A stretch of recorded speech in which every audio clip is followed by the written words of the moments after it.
How to use Claude AI for free. You can use Claude AI free by signing up on Claude AI and using the free plan with daily message limits. The mobile apps and some integration also give free access, but for heavier or more professional use, you actually have to upgrade or use your free cloud credits for the API. All right, so how can you get started with the free? Here's how you can get started. Go ahead and search Claude AI and click on Claude.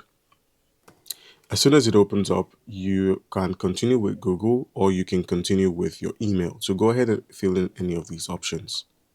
And once you've done that, you don't have to pay or enter a credit card. You're directly dropped on the free plan. You can upgrade later on. You can also use the free version to generate text, analyze text and images, code snippets, web search responses.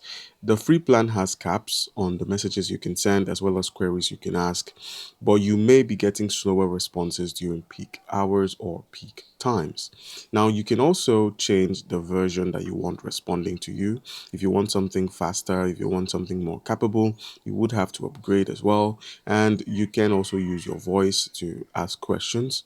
And you can connect your tools to Claude like Notion, Canva, and the likes.